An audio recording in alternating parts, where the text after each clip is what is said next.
நீ வீரப்ப வந்தான், அவனை என்ன நீ மன்னா, நீ திருட்டு பையன்னா மாயாவின்னா, அவன் ஏன் கற்பிக்க வேண்டியது இருந்துச்சு? வீர மிகுந்த குறியீடு எவனவன் தமிழனில் வர்றானோ அவனை எல்லாம் எழுச்சி மிகுந்த புரட்சிகரமான சிந்தனை கொண்ட போர்க்குணம் கொண்ட போராளிகள் அல்லது வீரர்கள் எவன் வந்தாலும் அவனை பிரிவினைவாதி, பயங்கரவாதி, நக்சல், திருடன் என்று பழி சுமத்தி வீழ்த்த வேண்டியது திருட்டு திராவிடர்களுக்கு தேவையாக இருந்தது, இந்தியர்களுக்கு அவசியமாக இருந்தது.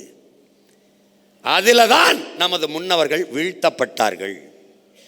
குறிப்பாக இந்த நிலத்தில் கலிய பெருமாளும் தமிழரசனும் வீரப்பனும். அந்த நிலத்தில் அவரை ஒன்றுமே செய்ய முடியல. ஏன்னா எங்களை அடக்கி ஒடுக்கி ஆளுகிறவன் அரசியல் வலிமையில் இல்லை, இராணுவ வலிமையில், ஆயுத வலிமையில் எங்களை அடக்கி ஒடுக்கிறான். அப்போ அவன் மொழியில் பேசினால்தான் அவனுக்கு புரியும். என்ன பண்ணிட்டாரு? உன் மொழியிலே பேசுகிறேன், துப்பாக்கிக்கு பதில் துப்பாக்கி தான். நான் என்ன ஆயுதம் எடுக்க வேண்டும் என்பதை எப்போதும் என் எதிரி தான் தீர்மானிக்கிறான். மாசத்துங் சொன்னது போல அவன் மொழியிலே பேசத் தொடங்கினர். அவரை வீழ்த்தவே முடியல. ஏனென்றால் அவன் தானாக தோன்றிய வீரன். எவன்டையும் பயிற்சி வெற்றி வரல. பிரபாகரன் இப்படித்தான் சுடுவான், பிரபாகரன் இப்படித்தான் போர்வீக வகுப்பான்னு எவனாலும் கண்டுபிடிக்கல. ஏன்னா தானாக பிறந்த தன்மானமிக்க தமிழ் மகன். அவனை ஒன்றும் செய்ய முடியல. அங்கே என்ன நடந்துருச்சு? இந்த ராஜீவ்காந்தின் ஒரு அறவைக்காடு போய் தேவையில்லாமல் போயிட்டு ஐபிகேப்பை அனுப்பி 20,000க்கு மேற்பட்ட என் மக்களை கொல்ல, அது வழி இல்லாமல் நட்வர் சிங்கே சொல்கிறாரு, யா ஐபிகே இட்ஸ் ராங் பேட்டியில் இருக்கு.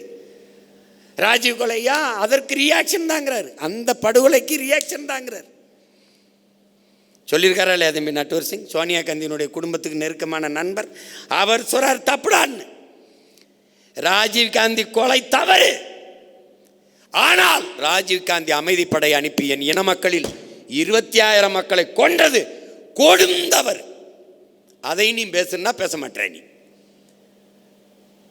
அது எப்படி தம்பி?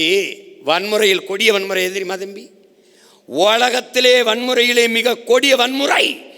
அடித்தால் ஒருவன் திருப்பி தாக்க மாட்டான், அவனுக்கு வலிமை இல்லை என்று தெரிந்து தாக்குவதாண்டா உலகத்திலே பெரிய கொடுமையான வன்முறை. அதனால தாண்டா அந்த திராவிட திருட்டு பழுக வாழ்ந்தவன பார்ப்பன பூச்சாண்டியை எடுத்தான். பிராமணன் 3 பேர் இருக்கிறதுனால அவன் ஒன்றும் பண்ண முடியாது. அவனுக்கு கூட்டம் இல்லை, வலிமை இல்லைன்னவன அவன் பூணூலை இழுத்து விளையாடுறது, குடுமையை பிடிச்சி விளையாடுறதுல ஆரம்பித்தான். அவனே ஒரு பெருங்கூட்டமாக இருந்ததுன்னு வச்சுக்க, தோற்றுக்க மாட்டான். அவன் இந்த பெருத்த கூட்டம், தமிழ் கூட்டத்தை ஏமாத்துறதுக்கு இந்த மீனுக்கு புழுவை போட்டு பிடிச்ச மாதிரி இந்த பார்ப்பனை வந்துடுவான். அவன் தான் அது பண்ணிட்டான், இவன் தான் இந்த 3 பேர் சீண்டிட்டான். எதிர்த்து அடிக்க முடியாதுல்ல. இதான்டா கொடிய வன்முறை. இதான் கொடிய வன்முறை. இதே தான் ராஜீவ்காந்தி அவர்கள் செய்தார். ஆஃப்டர் ஆல் 2000 பாய்ஸ்ன்ட்டு 2000 பாய்ஸ் கிடையாது. அன்னைக்கு இருந்தது வெறும் 600 மெம்பர்ஸ் தான் அண்ணன்ட்ட இருந்தது. 2000 பேரை வீழ்த்த அறிவார்ந்த தமிழ் தம்பி தங்கையில் 2 லட்சம் இராணுவ வீரர்களை அனுப்பிய ஒரு தலைவரை எங்கேயாவது நீங்கள் பார்த்துருக்கீங்களா? அவரே சொல்கிறாரு 2000 பேர் தானே. 2 லட்சம் பேர் வெறும் 600 பேரை வச்சு சண்டை போட்டு தோக்கடித்து இந்திய இராணுவத்தை திருப்பி அனுப்பிய ஒரு வீரன் நம்முடைய தலைவன். அவர் சும்மா இருந்திருப்பாரு. 3 ஆண்டு காலம் நம் விடுதலை போராட்டத்திலே இந்திய இராணுவம் நம் நிலத்திலே நின்ற 3 ஆண்டு காலம் கருப்பு காலங்கள்ங்கிறார்.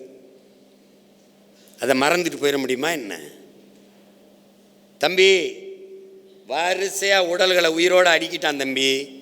உயிரோட கையை கட்டிட்டான், பிறங்கையை கட்டிட்டான், படுக்க வச்சிட்டான். இதில் வயது முதிர்ந்தவர்கள், கர்ப்பிணி பெண்கள், இளஞ்சிறார்கள் எல்லாரும் படுத்திருக்காங்க. இராணுவ டேங்கரில் ஒரு சக்கரம் இருக்குல்ல, 2 சக்கரம், ஒரு சக்கரத்தை இடுப்புக்கு கீழே வச்சு நசுக்கி கொன்னுட்டான் தம்பி. அந்த கொன்று செத்து கிடந்ததில் தலைவர் வந்து பார்க்கும்போது 3 வயது குழந்தை கையெடுத்து கும்பிட்டபடியே செத்து கிடந்துட்டா தம்பி. பார்த்தான், தூக்குடான்னு முடிவெடுத்துட்டான். இவ்வளோதான். இந்த பச்சை குழந்தை இந்த நாட்டுக்கு, இந்த தலைவர்களுக்கு செய்த துரோகம் நடா. இதாண்டா பிரச்சனை. இது 1 2 இல்லை, பல ஆயிரம் காரணம் இருக்கு. இங்கே இதை பேசுகிறவன் அதையும் பேசணும் இதையும் பேசணும்ல. கோயம்புத்தூர் குண்டு வெடிப்புக்கு அப்பா பாபாவை பாஷாவை பேசுகிற நீ குஜராத் கலவரத்தையும் பேசு, அதையும் பேசு. எங்களுக்கு தகுதி இருக்குது. அண்ணா பல்கலைக்கழக தங்கச்சியை பாலியல் வன்கொடுமை. பிஜேபிக்கு என்ன இருக்குது? மணிப்பூரில் நடக்க விட்டு கூட்டிகிட்டு போயிட்டு நிர்வாணப்படுத்தி 2 பேரை வன்புணர்வு செய்து உயிரோட தீ வச்சு கொளுத்தினவனுக்கு பேச என்ன இருக்குது? 8 வயது பிள்ளை 22 நாள் வச்சு ஆசிஃபாவை 22 பேர் வன்புணர்வு செய்து கொலை செய்தவனுக்கு பேச என்ன வக்கு இருக்குது? என்ன நியாயம் இருக்குது?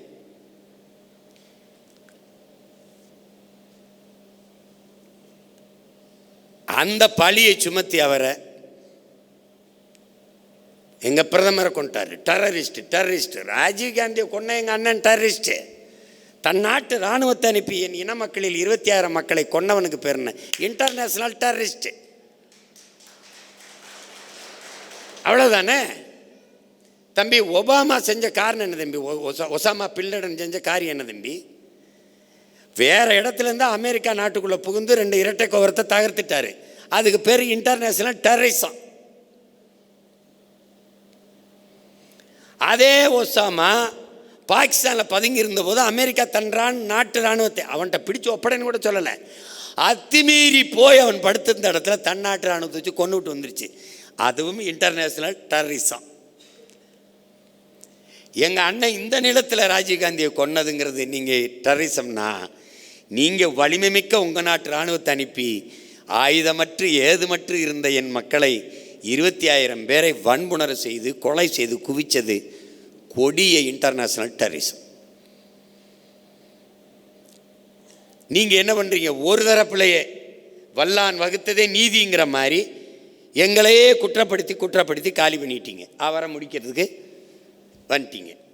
இப்போ எங்களை எதுவுமே செய்ய முடியாமல் இருக்கிறதுக்கு காரணம், நீ திக்கு முக்காடி திணறதுக்கு காரணம், அவர் ஆயுதம் வைத்திருந்தார் பயங்கரவாதின்னா. எங்கள் அண்ணன் தமிழரசன் அழித்தொழித்தல் அனிக்லேஷன் தியரியில் குண்டு வச்சு வீசினார். தாத்தா குண்டு செஞ்சார்னு. ஏன்டா ஒன்றும் கிடையாது, ஃபண்டும் கிடையாது, குண்டும் கிடையாது. கருத்தியல் புரட்சியின் மூலமாக நீ என்ன சொன்ன? ஆயுதத்தை கீழே வச்சுட்டு அரசியல் செய்வான்னா, ஆயுதத்தை விட்டு அரசியல் செய்ய வந்துட்டான். திணறிட்டேன். வலிமை மிக்க ஆயுதங்களா? வாக்கு துவக்கை கீழே வச்சுட்டு வாக்கை தூக்கிட்டோம். ஒன்றும் பண்ண முடியல. அதனால தான் நீ என்ன செய்யணும்னு தெரியாமல் திணற.